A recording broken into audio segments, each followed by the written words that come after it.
Hello दोस्तों, स्वागत है आपका इस मध्यमा क्लास में।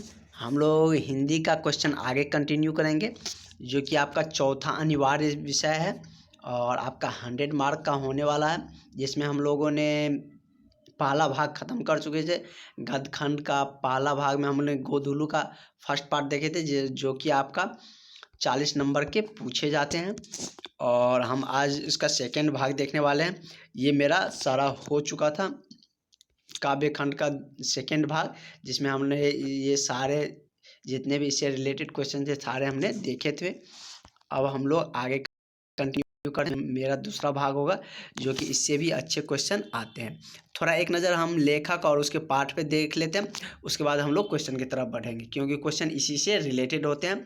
और आप एग्ज़ाम देने से पहले इसको एक बार रिवाइज करके जाइएगा तो आपका बहुत ज़्यादा ऑब्जेक्टिव कवर हो जाएंगे। और सब्जेक्टिव में भी अति लघुत्तरीय और लघुत्तरीय लिखने में भी सहूलियत होगी, क्योंकि ऊपर वाला लाइन उसी से लिखा जाता है। और हम आपको बताएंगे कि आपका कॉपी कैसे लिखना है। आप सिर्फ मेरे साथ जुड़े रहिए जब तक एग्ज़ाम होगा। हम आपका बहुत अच्छी प्रिपरेशन करा देंगे, ताकि आप अच्छे नंबर ले आ सकें और अच्छे मार्क से आप पास हो। तो चलिए स्टार्ट करते हैं। कह रहे भीमराव अंबेडकर, यह एक लेखक थे जिसके द्वारा क्या लिखा गया था, श्रम विभाजन एवं जाति प्रथा। और यह क्या है, न तो कविता है न कहानी है, यह क्या है, एक निबंध है। तो बस इसमें ध्यान रखना, याद करने की जरूरत नहीं है। भीमराव अंबेडकर ने श्रम विभाजन एवं जाति प्रथा लिखी थी, जिसे हम क्या बोलते हैं, निबंध बोला जाता है। उसी तरह नलिन विलोचन शर्मा जी ने 20 के दांत लिखे, जो कि एक क्या है, कहानी है। नलिन विलोचन शर्मा जी के द्वारा 20 के दांत लिखा गया है, जो कि एक क्या है, कहानी है। उसी तरह मैक्सक्यूलर है। मैक्सक्यूलर एक विदेशी कवि थे, जिसने क्या लिखे थे कि हम भारत से क्या सीखे। मतलब जब वो भारत आया तो देखे भारत में बहुत सारे मतलब उसको, जो कि जर्मनी का रहने वाले थे, उसे बहुत सारे चीज़ यहाँ का अच्छे लगने लगे।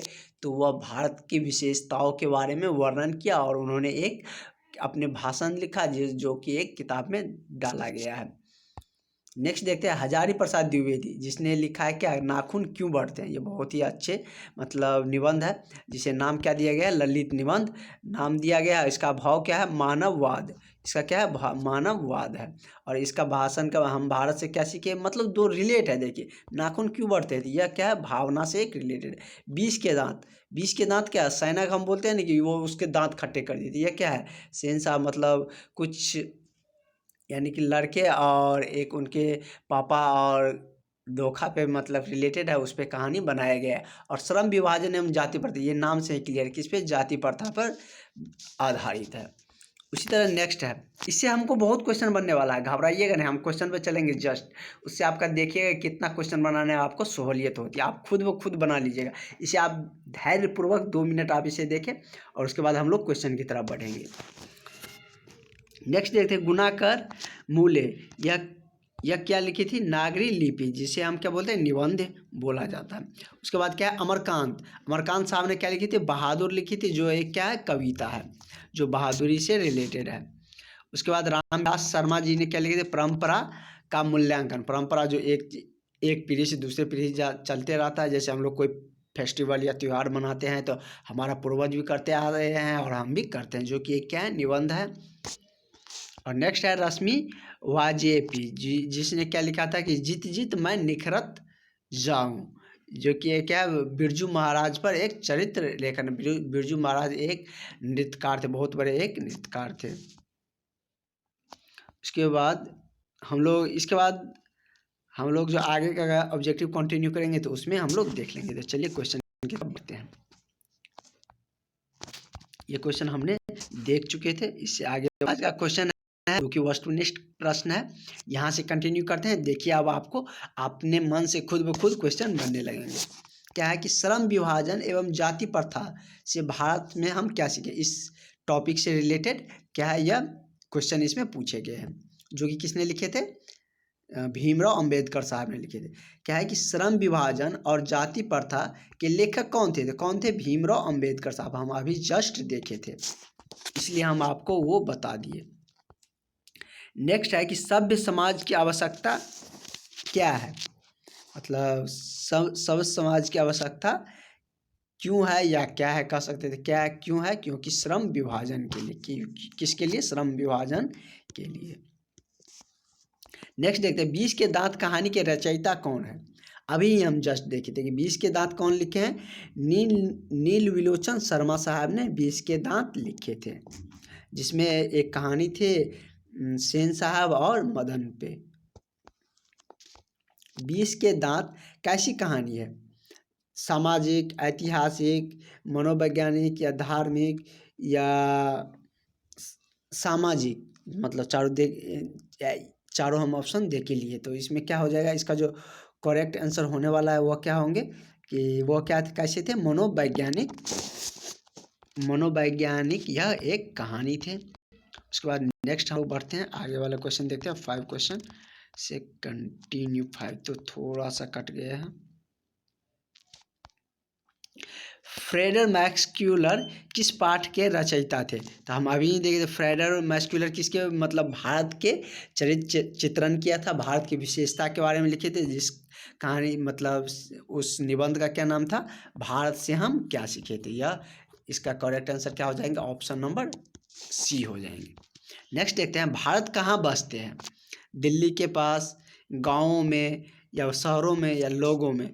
यदि हम भारत की बात करें कहाँ बसते, तो वो गाँवों में देखने को मिलती है, क्योंकि गाँव में ज़्यादा अपनापन होते हैं। क्योंकि हमारे भारत की संस्कृति ऐसी है, जो कि हमारा देश क्या है? धर्मनिरपेक्ष है। सभी को सामान्य भाव दिया गया है कि किसी भी धर्म को ज़्यादा मतलब सेपरेट नहीं किया गया है, और सब में भाईचारा मतलब बनाए रखने की हमारे संविधान में प्रावधान है। और उसके बाद समान अधिकार सबको दिए गए हैं, किसी में ज़्यादा भेदभाव करने की ज़रूरत नहीं है। तो वो कहाँ हमको देखने को मिलती है, और ज़्यादातर अपनापन कहाँ देखने को मिलती है? तो गाँव में। तो भारत यदि पूछा जाए कहाँ बसते हैं, तो कहाँ? गाँवों में बसते हैं। भारतीय संविधान के निर्माण का महत्वपूर्ण भूमिका कौन थे? मतलब भारतीय संविधान के निर्माण में महत्वपूर्ण भूमिका किसने दी थी? तो वह किसने दी थी? भीमराव अंबेडकर साहब ने, क्योंकि इसी के द्वारा संविधान तैयार किया गया है। नेक्स्ट है, खोखा का दूसरा नाम क्या था? तो खोखा का दूसरा नाम क्या था? मदन था। नेक्स्ट देखते हैं, मदन किसका पुत्र था? तो मदन किसके पुत्र थे? सेन साहब की। 20 के दांत चैप्टर में मदन और सेन साहब पे ही इर्द गिर्द वह निबंध घूमते हैं। तो सेन साहब के पुत्र कौन थे? मदन, और मदन का ही दूसरा नाम क्या था? खोखा। नेक्स्ट देखते हैं, मैक्सक्यूलर कहाँ के रहने वाले थे? तो देखे थे हम लोग तभी कि मैक्सक्यूलर कहाँ के थे? जर्मनी के वासी थे, जर्मनी के रहने वाले थे, जो कि भारत आए थे, और भारत को उसकी सौंदर्यता भारत को उसे बहुत अच्छे लगे, और उसने भारत पे अपना चरित्र विचरण दिया था। उन्होंने भारत की विशेषताओं के बारे में लिखा था। आगे बढ़े कि भारत कहाँ बसता है, ये तो हम देख लिए गाँव में बसते हैं। नेक्स्ट क्वेश्चन देखते हैं कि पारसियों का धर्म क्या है? तो पारसियों का धर्म क्या होता है? जैन धर्म होते हैं। नेक्स्ट सेकेंड टॉपिक का देखते हैं कि नाखून क्यों बढ़ते हैं से बहादुर तक, मतलब 2 टॉपिक लिया गया है, नाखून क्यों बढ़ते हैं और बहादुर तक, दोनों का क्वेश्चन इसमें कवर किया गया है। तो चलिए देखते हैं। तो 2 इससे और 1 इससे, मतलब 3 मेरा चैप्टर इसमें क्लियर हो जाएंगे, और आगे का चैप्टर हम आगे में कंटिन्यू करेंगे, क्योंकि यह वीडियो नहीं तो ज़्यादा बड़ा हो जाएंगे। तो चलिए मिलते हैं। इसमें आपका टोटल